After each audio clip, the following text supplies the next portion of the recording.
and post-traumatic growth. I'll kick us off for the first part, and then I'll be turning it over to my colleague, Emma Cardelli. So I am Heidi Ellis. I am the director of the Trauma and Community Resilience Center and a clinical psychologist here at Boston Children's Hospital and Harvard Medical School. We have no disclosures for this particular presentation, but we do have some learning objectives for you all. So we hope that by the end of today, you'll be able to describe different types of social connection and how social capital relates to community resilience. We will hope you'll be able to define resilience and also describe SPR as a resilience building approach.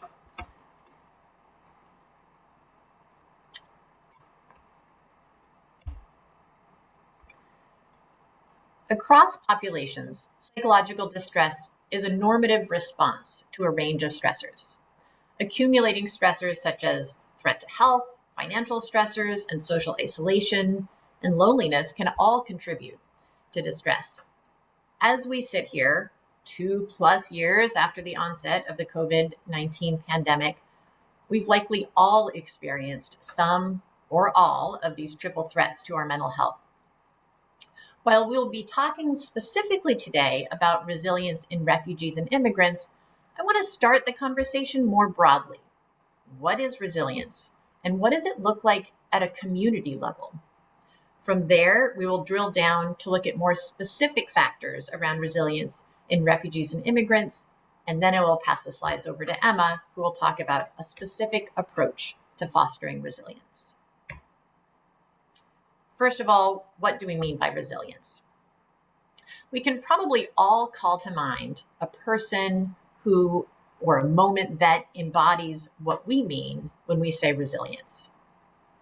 For me, I think of a 15-year-old girl from Uganda who, despite experiencing extensive trauma, losing her parents, and fleeing as an unaccompanied minor, went on to graduate with honors from a prestigious art school. But I also think of smaller moments and achievements. I think of a young boy from Somalia who suffered a new loss of a grandparent while he was here in the US, but continued to attend school and manage the tasks of daily life. Formal definitions of resilience capture this range of meaning.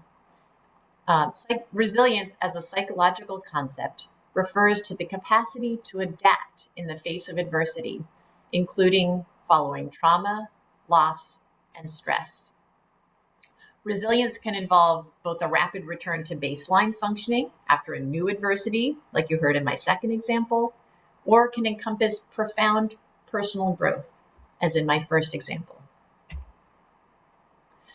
Researcher Sunya Luthar emphasizes that resilience is not a trait that some have and some don't. Rather, resilience is a process that describes a developmental trajectory of positive adaptation. So there aren't resilient children per se, but instead children who can be on resilient trajectories. She also emphasizes that the construct of resilience takes place in the context of significant threat or severe adversity. Resilient trajectories are the achievement of positive adaptation despite major assaults on the developmental process. One of the aspects of this definition that I particularly like is the idea that resilience is a dynamic process. There's a sense of motion and an exchange with the social environment. Resilience is both about what we bring to our environments as well as how our environments shape our trajectories.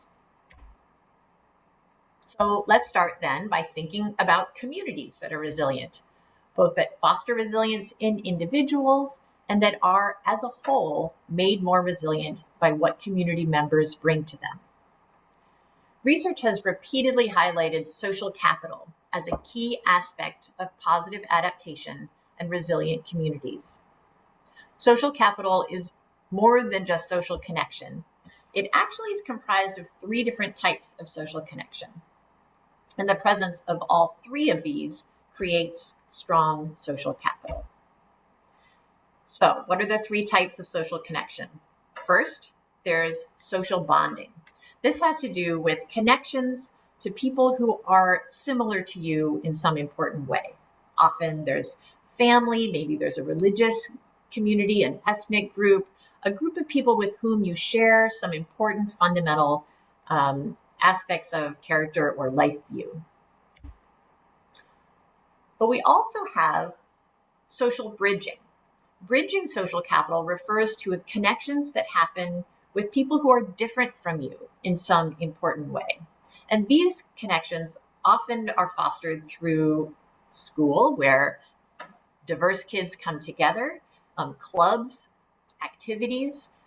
So these sorts of diverse connections expose you to new ideas, new opportunities, people who have different worldviews, and share those in important ways, those important differences, so that you can come to understand them. And then finally, we have social linking. This is about social connection that happens across a power gradient. So connections with people in a position of authority, might be teachers or police officers on the street. And this sort of sense of connection to those who in some way hold power or authority is a fundamental part of social capital as a whole. Interestingly, the field of disaster preparedness has begun to shift to embrace this idea that social capital prepares communities for disasters. David Eisenman out of UCLA has highlighted how even posters about how to prepare for disaster show this shift. So on the left, you can see a disaster preparedness poster, old-fashioned, which is focused on supplies and tools you need. Ooh, make sure you stock water in your basement, keep extra batteries on hand, a very individualized approach to survival during a disaster. But on the right, you see the shift to how increasingly disaster preparedness is seen as one of social connection. Know your neighbors, plan together. The best way to face a disaster is not alone in your basement with spare batteries, but pulling together and having those social bonds, bridges, and linkages that support you in times of need. Whole communities experience disaster. It could be a severe weather event, could be violence, forced migration. And across communities, survivors may experience a broad range of reactions across a variety of domains, including physical, psychological, behavioral, or spiritual. So what you see here is a map of the timeline of a typical emotional trajectory through a disaster at a population level. Overall, we see both setbacks and recovery. What we know, though, is that there is also a great deal of individual variability in these trajectories as well. So why? What promotes resilience? If resilience is not a you have it or you don't characteristic, but instead is a process that can be fostered following adversity, what is it that helps to encourage resilient trajectories? Resilience research generally identifies factors across individual, family, and community levels that promote more resilient trajectories. At the individual level, we see confidence, self-esteem, self-efficacy, hope, optimism, racial identity. Stepping out to the family level, we see evidence that caregiver well-being, social connections, faith, spiritual beliefs, religious practices, language skills, and bicultural identity can all promote more resilient trajectories. And finally, at a community level, we see community acceptance, opportunities to engage in pro-social activities, sustained school engagement, positive school experiences, and extracurriculars. All of these foster opportunities for more resilient trajectories. Research looking specifically at resilience among refugee youth finds many of the same factors. So we see, again, optimism, hope, gratitude. We also see connection to home culture and religion as being important protective factors. And again, social support, sense of belonging, and opportunities for education. One particular finding that emerged in research on refugee and immigrant youth, however, was that uncertainty of legal status impeded resilient trajectories. Young refugees were more vulnerable and felt more powerless when their legal status was undetermined. So overall, we can think about resilience as being supported by both structural opportunities for growth and connection, as well as psychological factors.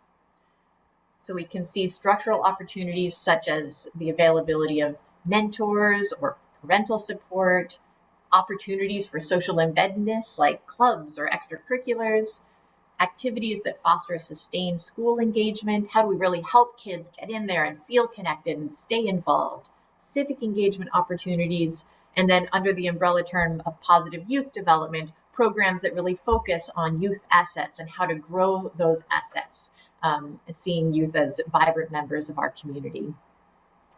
And then on the other side, more psychological factors. So activities or work that helps to foster those more personal psychological factors, such as self-regulation, skill building, helping someone find meaningful work, volunteering opportunities. All of these foster resilient trajectories. Next, I want to turn it over to Emma, who will talk about one particular approach to supporting resilience. Emma? So much, Heidi. All right. Hi, everyone. My name is Emma Cardelli. I'm a clinical psychologist at the center as well. It's a real pleasure to be here with you all today.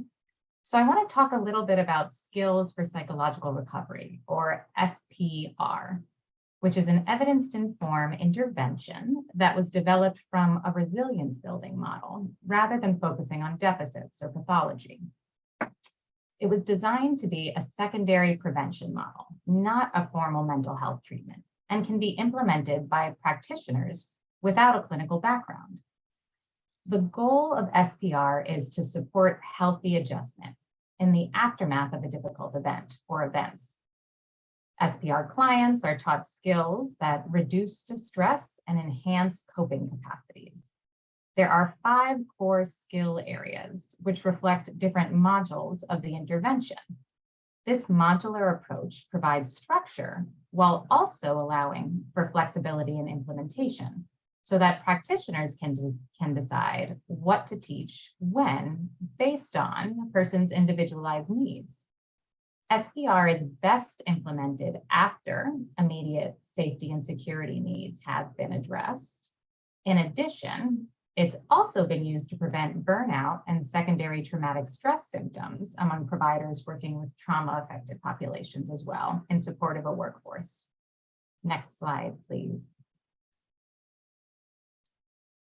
Okay, so what you see here is a picture of the manual for SPR, and then my colleague Nita just put in the chat a link to both the manual and the online course to get training in SPR. It's great. This course is free. I would highly recommend if anybody's interested in learning more details about the model and being able to actually maybe implement SPR with anybody you're working with. It's about a 6-hour course that's offered through the National Child Traumatic Stress Network's Learning Center. And like I said, is free for all. And I believe CEUs are available after you complete the training too.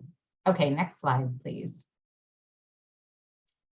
So there are 4 main goals of SPR.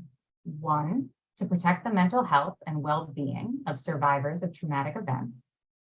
2, to enhance survivors' ability to address their own needs and concerns. 3, to prevent maladaptive or unhelpful behaviors while simultaneously increasing adaptive or more helpful behaviors. And 4, to promote recovery through teaching skills to solve current and future problems. Next slide, please. As an SPR practitioner, you are taught to prioritize trust building. Effective communication requires transparency and honesty, taking accountability when indicated, not making promises you can't keep, or not giving answers when there are none. Practitioners must set clear, realistic expectations, not only of themselves as providers, but also of the work itself. Empathy is critical to successful SPR delivery as well, as practitioners are encouraged to consider how people's prior experiences may contribute to their current attitudes, positive or negative, about services. In SPR, practitioners validate concerns before jumping to problem solving and are taught active listening skills in order to most effectively identify and prioritize needs. The goal is to understand how a child or adult is currently feeling, rather than assuming what they're feeling based on the occurrence of or exposure to a traumatic event or events. And finally, strengths are leveraged in service delivery as a strategy for celebrating existing internal and external resources, fostering perseverance, and increasing motivation to engage in services. Next slide, please. So what you see here are 5 early intervention principles that have emerged in the literature as essential to resilience building. Each of these early intervention principles map directly onto an SPR skill. Next slide, please. And then actually one more, because there's a bit of an animation there. Thank you. So there are 5 core SPR skills, as you can see here. 1, building problem-solving skills, which offers a method to define a problem and goal, brainstorm a number of ways to solve it, evaluate those ways, pros and cons, then try out the solution that seems most likely to help. Another skill domain is promoting positive activities, which teaches skills for improving mood and functioning by identifying and engaging in positive and pleasurable activities. A third skill domain, managing reactions, offers skills to cope with and reduce distressing physical and emotional reactions to upsetting situations. 4, promoting helpful thinking, where clients are taught steps to identify upsetting thoughts and to counter these thoughts with less upsetting ones. And finally, skill domain 5, building or rebuilding healthy social connections, which teaches people strategies for building positive relationships and harnessing community supports. So before teaching any skills, SPR practitioners must gather information about strengths and needs in order to determine which skill to teach first. Practitioners are taught a number of strategies for prioritizing needs, such as considering the intensity of a need. So which one of these areas is bothering the client the most? Or the timing. Is there a problem we need to deal with sooner rather than later? You might also consider something like a cascade effect, which means, is there a particular problem that might also help resolve some of the other problems if we start there first? Or something like perceived efficacy. So working with a client around, is there one area that you would feel the most comfortable working on or have the strength to tackle today compared to others? When teaching multiple skills, it's best to ask clients themselves which ones, of course, they'd like to learn first. Research generally suggests that 3 to 5 skill building interventions are required in order to change behavior. So you might not necessarily work across all 5, but at least 3 is really encouraged to see true change. Okay, so we've talked a lot today about the importance of social capital as a tool for both disaster preparedness and recovery. As such, I wanted to focus a bit on what building healthy social connections looks like in the context of SPR. As mentioned before, the goal of this skills-based module is to increase connections to positive relationships and community supports. Practitioners are encouraged to consider how culture might shape to whom and how we connect. In addition, clients are encouraged to reflect on the multiple functions of social support, noting how different types of support can be provided by different people in their lives.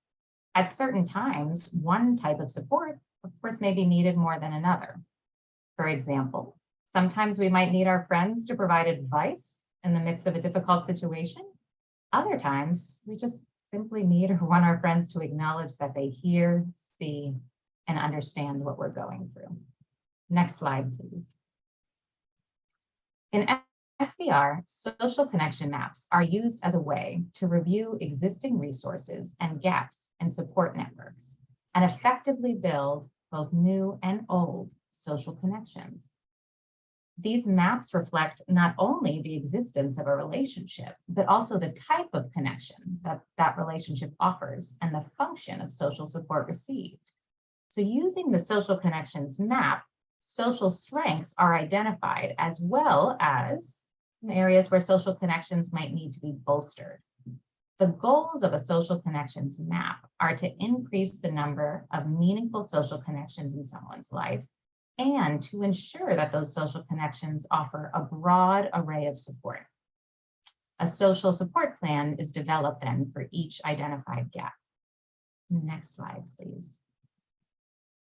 Okay, so here are some questions that practitioners might use when reviewing a social connections map with an SPR client in order to clarify strengths and gaps in social networks. Who are your most important connections right now? With whom can you share your experiences and feelings? From whom can you get advice to help with your recovery? Who might need your help or support right now? Are there types of support missing here? Are there loved ones with whom you wish to reconnect? With whom do you want to spend more or less time? Do you want to have more social activities present in your life? Next slide, please. Okay, so I want to return now to these 5 key early intervention principles for resilience building in the aftermath of a traumatic event. Recognizing that there's a tremendous amount of expertise in the Zoom room, we thought it would be good to take a moment now to reflect on all the wonderful ways in which you are already attending to these principles in your work with refugee and immigrant children and families. So what strategies do you use to increase hope, to ensure physical, psychological safety, to increase a sense of calm, and to build connectedness to others? And finally, to help people recognize how they themselves can bring about positive change in their own lives and in their communities. And if you aren't currently engaged in work with refugee and immigrant children and families, I want to take a few moments now to just reflect about the work you may have done with other trauma-affected populations to build resilience in the aftermath of traumatic events. Next slide, please.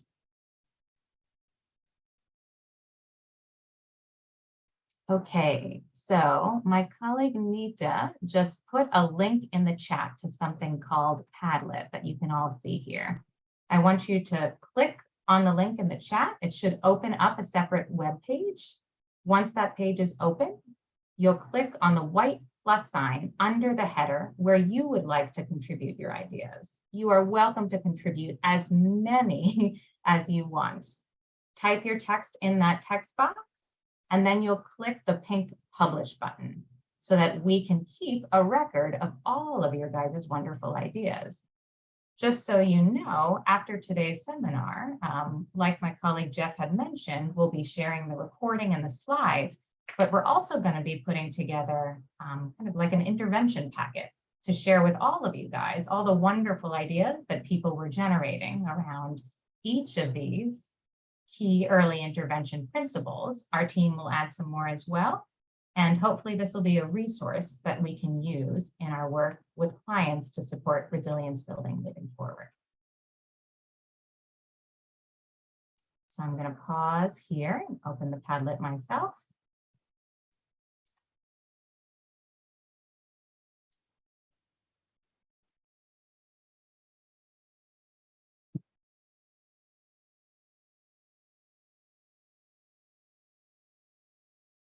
Give people a few minutes to add some more ideas.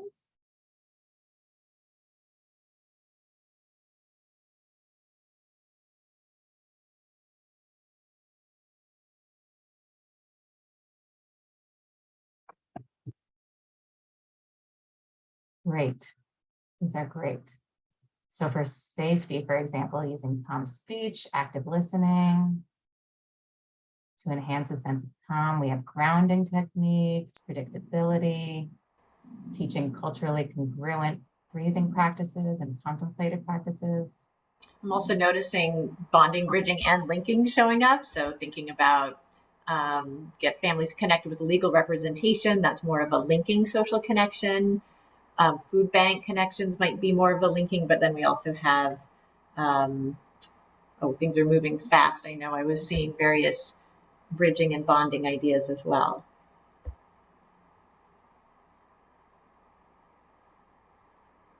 Connection to local cultural and religious centers, which I might put under social bonding. Social events connecting them to culture. Yep, great.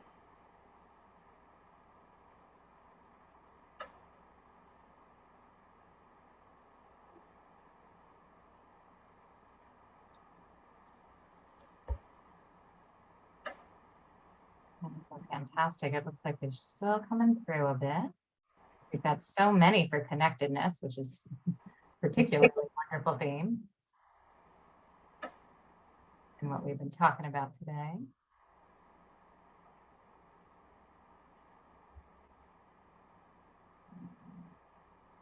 Under safety, I like how many are reflecting on the process of working with a youth or family, and what you bring to the meetings to create a sense of safety and communicate that.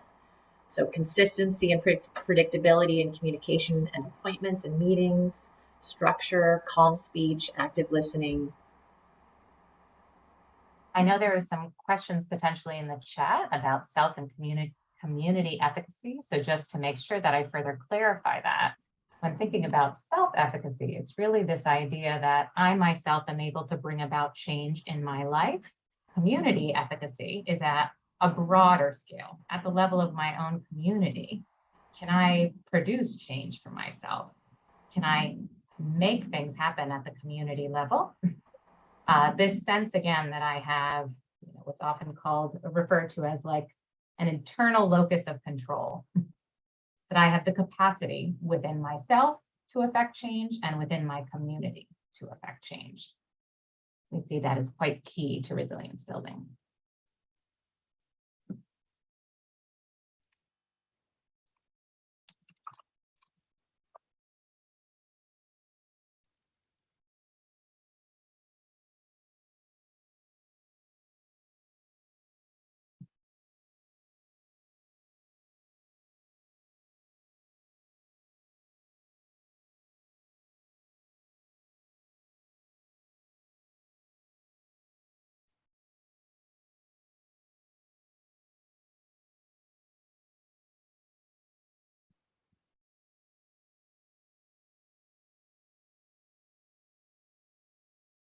All right. So it looks like some responses are still coming through.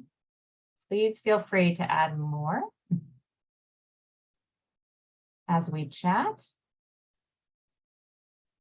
But I think we're actually going to open up now to Q&A to be able to talk a little bit as a group about some of the core concepts introduced today in resilience building principles. I'm going to turn it back to my colleagues.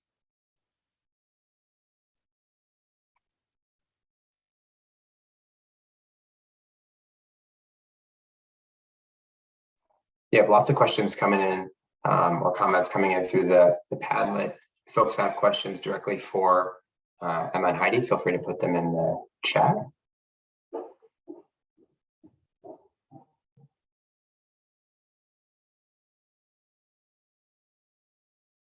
And why don't we start with this one?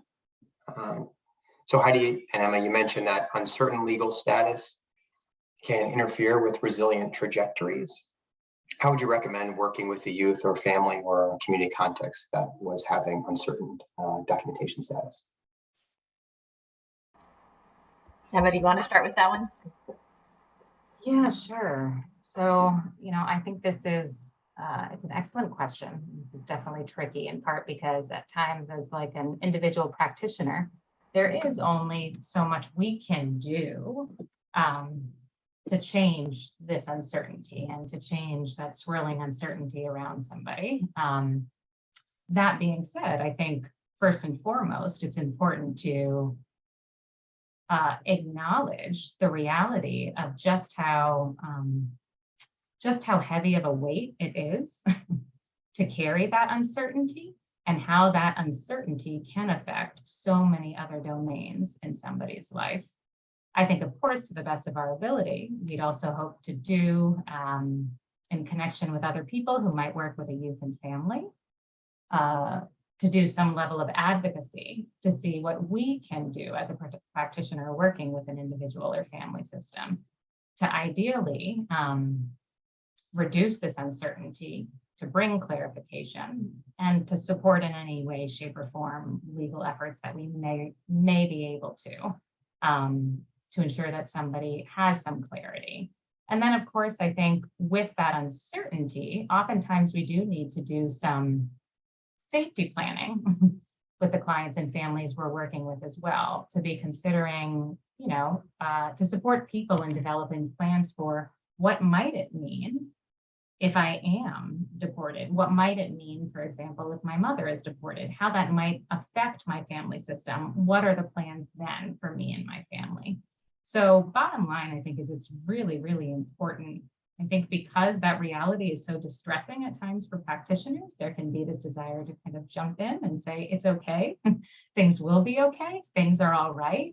And in many ways, we can't give that level of certainty.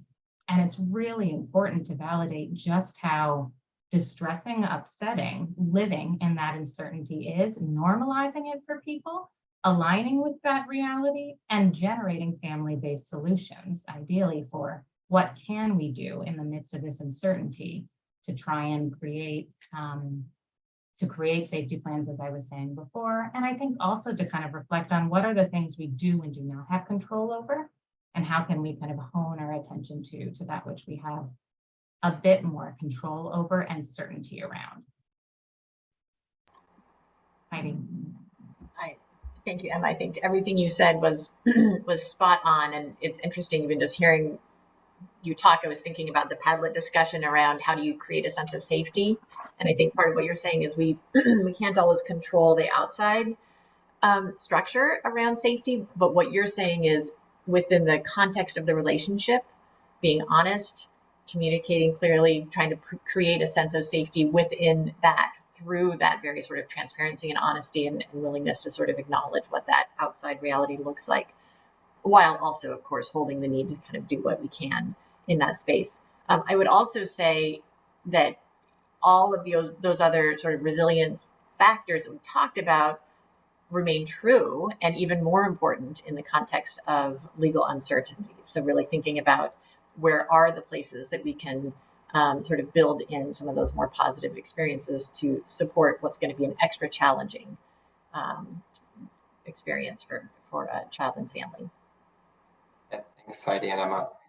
Can we go to another question that came through, which is, can you share examples from your work around how programs or providers help folks build and develop social capital, specifically with a focus on bridging and linking social capital? So that'd be bridging across social cultural identities or across difference, and then linking with folks in relative positions of power.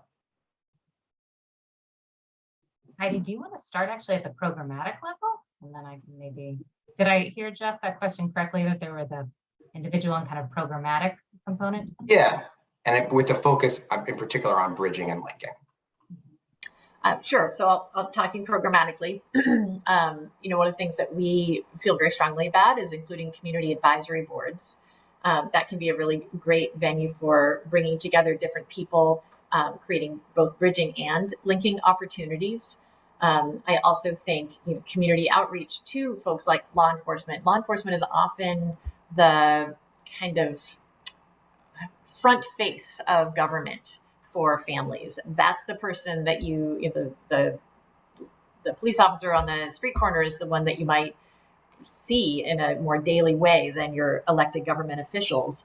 And they are representatives of the government. And so thinking about, can you do outreach to the police department to provide some information around culture and trauma and Could you encourage police departments to hold, and many of them often already do, community outreach and festivals or sort of gatherings along those lines, to think about how to make sure that those opportunities are known by and reach to immigrant and refugees in the community, so that those relationships can be built in a pro-social and positive way, and that hopefully then there can become more of a helping relationship with law enforcement. So those are a couple ideas.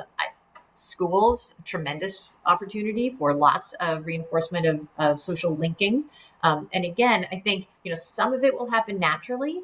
And I think there's a role for those of us who, have a particular knowledge set around refugees and immigrants, and particularly think about how those communities are being received in schools. How can we bring that knowledge to teachers and faculty? How can we encourage them to do the types of things that will reach not just to English-speaking students and families, but to all students and families, and make it more possible for those sort of bridging and linking relationships to happen in those contexts. So that's, again, at the program level, and I'm sure, Emma, you've got a lot of great ideas at a more client-based individual level. Yeah.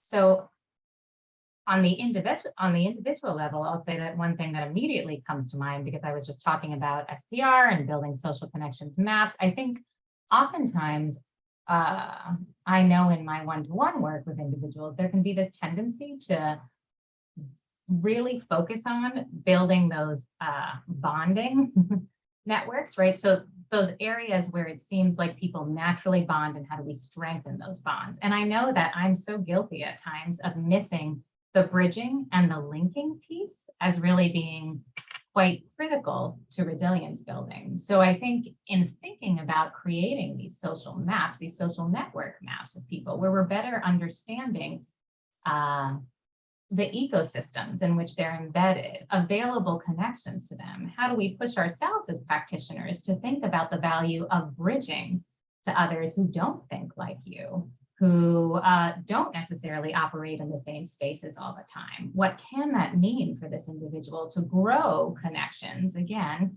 to those outside of to whom you usually connect with?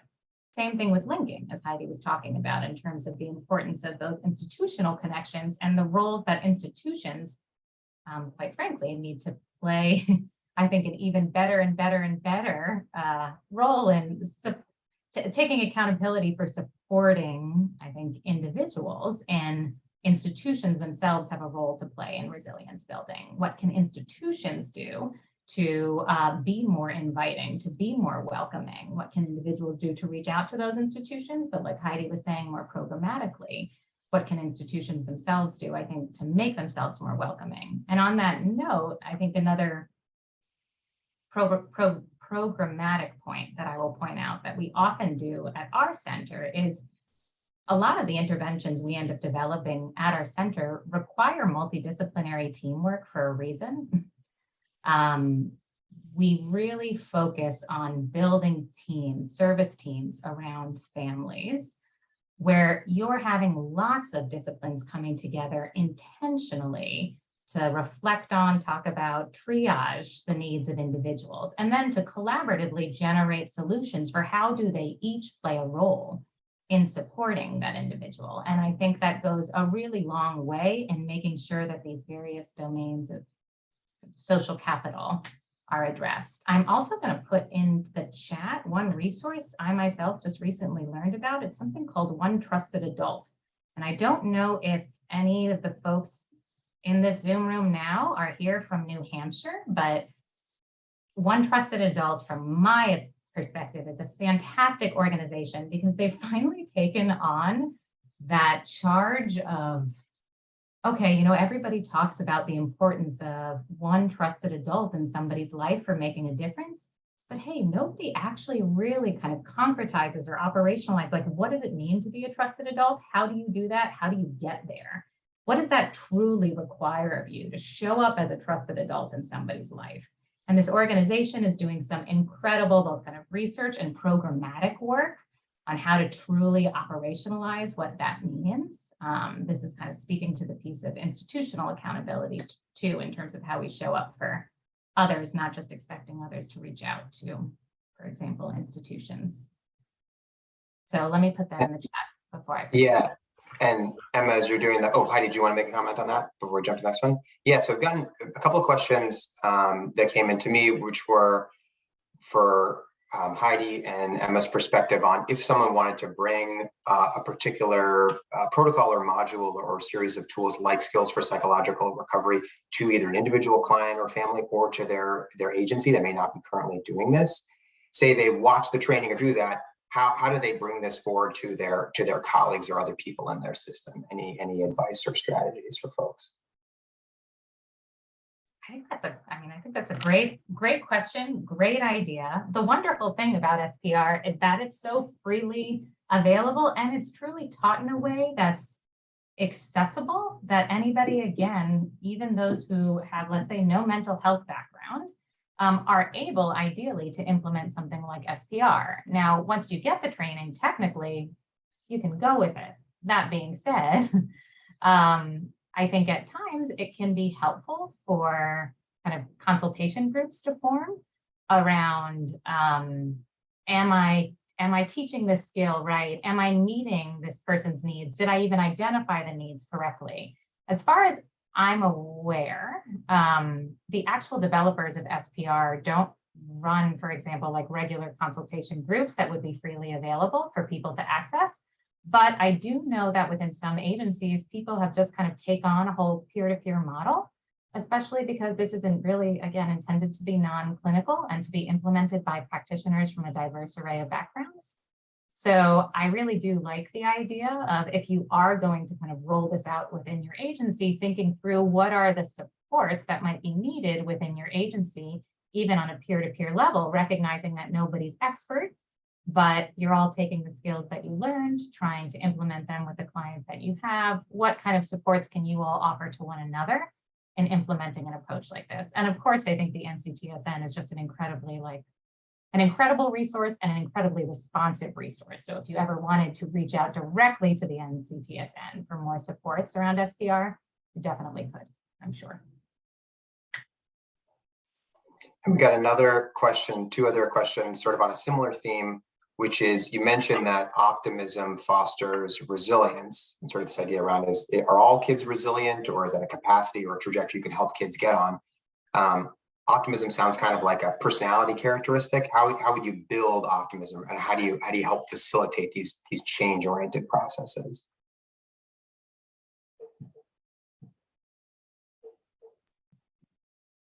It's an excellent question. Optimism is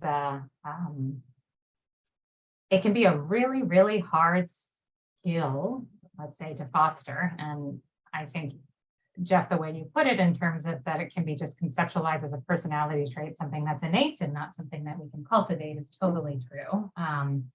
When it comes to optimism, I guess how I think about growing or cultivating optimism within my one-to-one work with individuals or family systems, what I'd be thinking about is, one, I think, like, there's a piece around directing attention to what is going on positively in somebody's life in the midst of course, like tragedy, loss, disaster we've been talking about. It can be very easy to get lost in all the loss, all that you don't have, and to lose sight of that which you do have. And I think there is a piece around directing attention to whether it's the positive, the neutral, or just that which we may be grateful for, that I think is an important piece of building optimism. I also think that when it comes to optimism, I think there can be some important values-based work to do too, around really helping somebody kind of reflect on and identify what their own values are, strengthen their connection to their value system so that they themselves can behave in ways that feel more in line or congruent with their own value system, and set future goals ultimately in accordance with those values. Because I think what can help people feel more optimistic is really, again, better understanding what is it truly that I care about and I want to see happen, and how can I take steps to get there again, in line with my own values, rather than, let's say, kind of what social construction or what society might expect of me at large. So I think that's another key thing to work on, I guess, or a way to kind of operationalize building optimism as a skill set. Heidi, please. Thanks. I love your answer and I love the question. And I think there's a way in which optimism and self-efficacy can go hand in hand.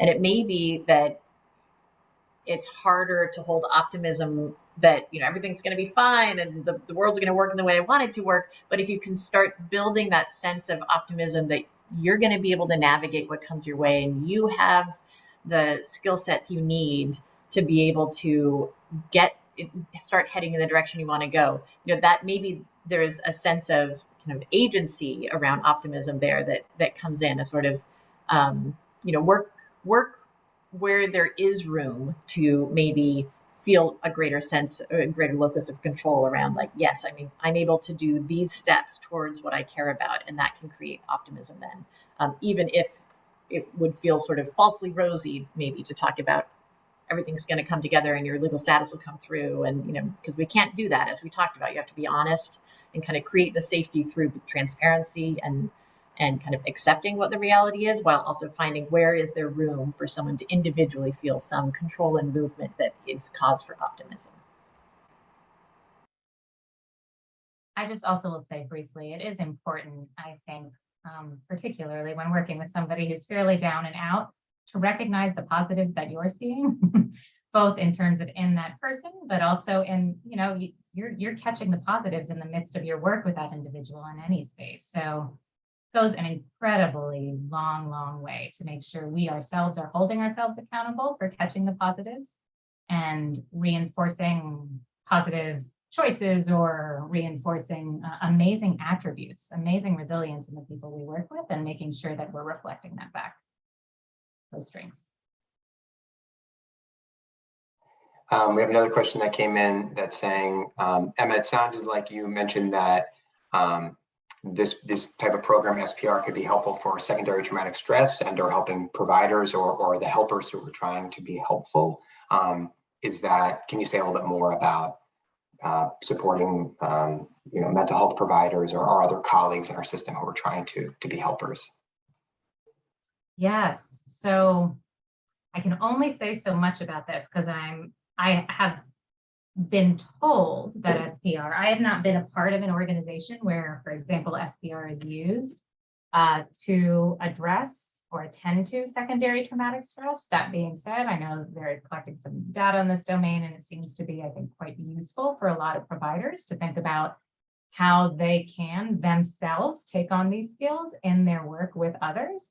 And so something, for example, like that peer consultation group that I was suggesting, I think is actually a really nice way to not only support you and your colleagues in implementing an approach like SPR, but also reflect on how did this show up in my life? What are, for example, in kind of building healthy social connections, reflecting for yourself and with your colleagues as much as you feel comfortable around what are connections that you might need to hold yourself accountable to build in order to be able to hold the distress that is, of course, so often, you know, a part of this work that we all do in supporting other people's healing journeys. There's a personal toll that I think is really important for us to, of course, recognize and attend to as well. And I think because SPR does such a good job at not pathologizing and just kind of generating curiosity about what are the existing strengths and what are some things I might need to do to kind of bolster areas of relative weakness. I think that implementing it within a workforce to attend to burnout, secondary traumatic stress is a great way to do it because the language is so non-pathologizing. Thanks. And there's a question saying, it sounds like maybe the strategies for working directly with youth versus caregivers may have some overlap and some difference. For example, if you're trying to connect with a school or a law enforcement agency, are there any things we should be considering when working with a youth-facing program or a caregiver-facing program? That's to either of you. one where the intervention, for example, like direct youth facing, I think this question is saying, for if the direct services to a kid, the kid's in school working directly with those teachers versus something where it's a caregiver specific program, and how do you support those caregivers, or where and how do you engage those different sort of areas of the social ecology of kids or their caregivers, or maybe do both at the same time. I think the fact that someone asked that question is in a way its own answer, which is it's so important to be thinking of both and, because just working with the school around how do you support the kids who are coming in could miss the whole family component, because sometimes language can be different, or parents have different attitudes or understandings and belief systems around what their appropriate role with schools is, because it was different in the country where they started raising their children or where they grew up. So it may require strategies that that directly speak to parents around their own experiences and beliefs and how best to help them bridge to the school. Kids may be in a different place. Often, as we know, they acculturate more quickly. They may respond and need sort of both developmentally and acculturatively something slightly different. So making sure you're helping systems be attuned to the fact that those parents and kids are coming in at different places often will allow for more tailoring and make sure that we're actually more effectively reaching both. And anything you wanted to add on that one? We'll go to our next question. I think the only thing that I'll add, which apologies if this is an incredibly obvious statement, but just it's an excellent question, and it feels really important just to note here that I think, of course, when you're working with parents or whoever's in a caregiving role, that caregiving is attended to as part of resilience building, right? So when you think back to that slide that Heidi had around kind of what promotes resilient trajectories among refugee youth at the individual, family, and community level, it's different to think about building resilience at the level of one person versus in the family system, and how we not only kind of shore up resilience in ourselves, but also when we're in positions as caregivers, what does that require us to attend to in building resilience in another? So there's that caregiving component with caregivers that's so critical that I think we have to attend to. Sorry to just double use a word over and over again. Caregiving. I love what you're saying with that. And as we were talking, I was thinking, you can also start drawing out the chain, because youth well-being, one of the most important factors around resilience is going to be parental kind of availability and warmth.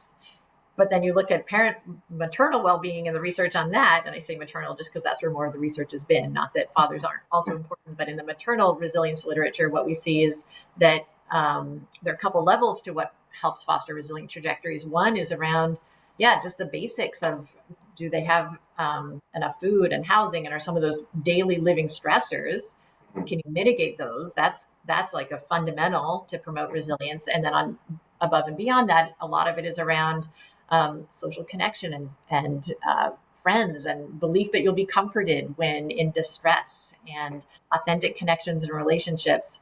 And I do want to mention, much of this is above and beyond the spousal marital relationship, that there's a lot of sources of support and stress that actually promote resilience in mothers that can be beyond the family system. So even if someone has experienced a loss of a spouse, those kind of other friendships can be hugely important in terms of fostering resilience of the parent that then fosters resilience of the child. Yeah, thanks, Heidi. Emma, anything you wanted to add to that before I move to our next question that came? So this is a question, is there any concern that this approach could have unintended side effects for the populations we seek to serve? For example, diminished financial programmatic support due to an increased perspective of a group's resilience. So sort of looking at trying to look at all the 360 of the impact of having what I believe this question is asking, sort of when you have a really optimistic or sort of a strengths-based or we can do it attitude, is there any way that there could be some negative side effects? Maybe a funding stream isn't there, or someone says, oh, they don't need it, they're doing great, or something like that.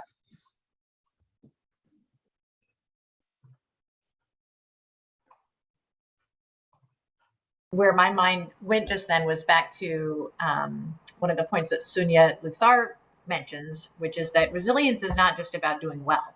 Resilience is about doing well in the context of a major insult to development, right? To some very significant challenge that has happened in the midst of adversity. So I think, in terms of how do we talk about kind of what are the narratives that we build around this that don't overemphasize everything's going to be great and it's going to work out, so we don't need support. We're not going to say that, but we don't want it to be heard that way. I think part of it is saying in the context of incredible adversity, so that it's understood there's a baseline challenge to development and to functioning that anyone would experience as a challenge, right? And so then how do you help foster resilience given that context, which is different from just saying, hey, it's all good, right? That's not very articulate, but maybe Emma, you can elaborate and say more about that. No, I think that was a great response, Heidi. I think, and I'm not quite sure this was exactly the question, so I may be missing it by adding this point, but I will say that there's a piece too that reminds me here of what I was saying around strategies for addressing that uncertainty too, right? We don't want resilience building approaches to be thought of as, don't want to just be Pollyanna and dismiss challenges.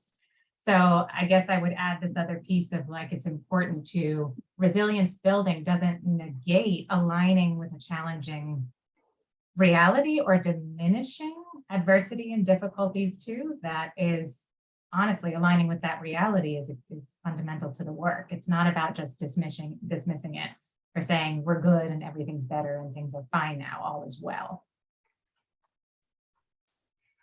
Yeah, thank you both. And we'll probably have one or two more questions and then we can close out. So there is a question related to, more and more people have proposed resilience is an internal psychological strategy. What about sort of community resistance to oppressive processes, or how do we help facilitate sort of uplifting multiple voices in communities to try to engage in problematic processes? Is resilience saying, oh, you need to be strong in the context of these crashing waves, or is there something where we need to figure out how to build bridges as a community, or we need government supports to build these bridges so we don't have to keep getting smashed by the waves?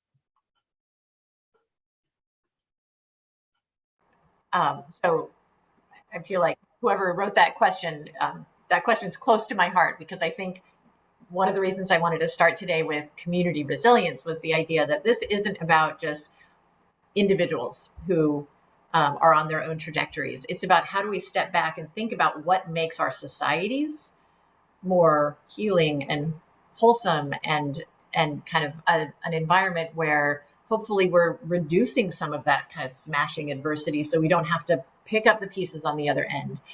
And what I believe is true is that sort of social capital bonding, bridging, and linking is where we begin to see that sort of resilient community where individuals within it are going to experience less discrimination. Individuals are going to experience less sort of crushing oppression from the authorities around them. So if we truly were able to achieve that kind of strong sense of identity of who you are, strong sense of connection and acceptance with people who are different from you, strong sense of protective, positive relationship with authorities in the community, you start to imagine an environment and a whole community that is able to really buffer people within that community from some of those insults and challenges.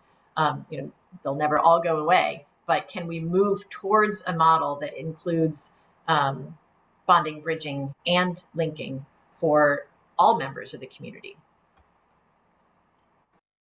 Thanks, Heidi. Emma, anything you wanted to add or extend on that? I love the question, and it's near and dear to my heart as well. I will just say that when I think of this at just even an organizational or institutional level, I myself have either been a part of organizations that have tried to do this or been asked to come and speak on kind of building resilience without attention to for example, organizational culture or kind of more systemic factors that might be contributing to lots and lots of ways. So we're asking individuals at times to be more resilient, despite the fact that we're continuing to send these waves, these hits, these insults to individuals, and just thinking that resilience in and of itself might make everything better, make it so that people can handle tremendous stressors. And I think that's a real misunderstanding of resilience building, particularly at the community level. And I think what often happens in organizations when they do that I would just say ends up, it can easily happen at a community level too, is when you put all this pressure on an individual to quote unquote be more resilient without these organizational or systemic supports, it also of course leads to burnout, but can be contraindicated in that it can lead to resentment, further distancing, mistrust, pushback, which really just plays, it does the exact opposite of what my colleague Heidi is talking about in terms of really connecting across all of these domains. Thanks, Emma and Heidi. And we have a question actually to be posed verbally. Carla, I'll pass it over to you from the audience if you want to unmute. Hi, my name is Carla Coriz. How's everybody? Good, thank you. I work with Las Cumbres Community Services here in the Oriba County. I'm a family navigator through Santuario de Corazon. And we work a lot with immigrant families and youth. And I just had a question. I had an unaccompanied minor come in from El Salvador. He's 14 years old. So his sister, who I'm also working with, is an asylum seeker. So she's actually the caretaker for her brother, the 14-year-old. So I've been in process of trying to get a hold of the schools so that we can get kiddo into school. My issue is that he's never been to school. So he's 14 years old. He's never been into school. He doesn't really have good community, or excuse me, like social, he gets like anxiety, things like that, because he's never been in school. So I'm in process of waiting on callbacks from the school to figure out, number one, what grade is this kiddo going to be in? Because if we go by the age of 14, that's like middle school, high school. And this kiddo's never been to school. So with sister knowing that he doesn't have like his vaccinations or anything, she's very overwhelmed with the process of how we're going to get this kiddo enrolled into school where he's never been. Do you all have any suggestions on as a family navigator, how I can support both clients? Yeah, thanks, Carla. And maybe just one thing I can add to that is just, you mentioned like a SLIFE category of students with significantly disrupted educational learning experiences in terms of kids who've been out of school, and then all of the sort of the how do you put these ideas into practice, or appreciate your perspective, and again, how do you put these factors into play? I don't know, Emma or Heidi, if you have any specific feedback. Thanks for your question. I'll just start off by saying it sounds like you're doing tremendous advocacy already for this youth and this family system, with the sister too is supporting through the asylum process. I think, you know, you hit the nail on the head already, Carla, around acknowledging that this is not a kid who we can expect for him to be totally successful just by putting him into a school system solely by age, when there's been kind of no attention to, for example, school readiness. There's been no supports around educational supports formally and informally. How do we get this kid more ready? The advocacy that you're doing, I think, is phenomenal, and it'll be important in those advocacy efforts to articulate some of your concerns here around his needs, and be collaboratively talking to the school about given the fact that this kid has had no formal experience with an education system, both in his country of origin, country of birth, and in the United States as well, that we really need to be attentive to how do we set him up for success, what scaffolding is going to be indicated, so that we're not just getting him in school just because, sure, being in school is important for resilience building, the positive connection here, but not just doing it without thought to these other context-specific layers and needs that I think are just really critical to appropriate scaffolding for this kid. Heidi or Jeff, did you want to add anything there too? I just wanted to thank Carla for her work because it is so important. And as we've seen, education is one of those key resilience building experiences, and won't be an easy one to sort out, but a critical one.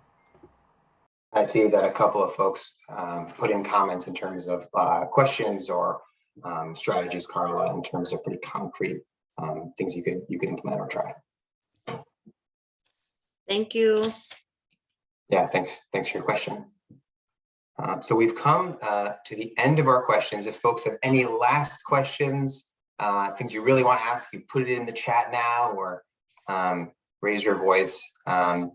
If not, I'll give it maybe I'll give it a 10-second count, and then I'll turn over to our closeout. Any last questions?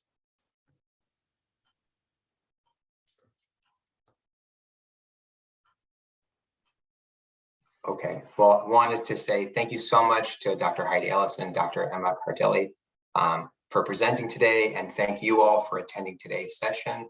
As a reminder, early next week, you'll be receiving an email with a copy of the slides, a link to the recording, and if you're a psychologist or a social worker, information about CEUs. Please join us again on Monday, September 19th at noon Eastern for a presentation entitled Culture and Assessment using the Cultural Formulation Interview with Youth. Invitations for this session will be coming out in a week or so, so please stay tuned. Thanks everyone for your hard work and for being here today, and have a wonderful rest of your day. Thanks so much, everyone. Thank you. Thank you. Bye-bye.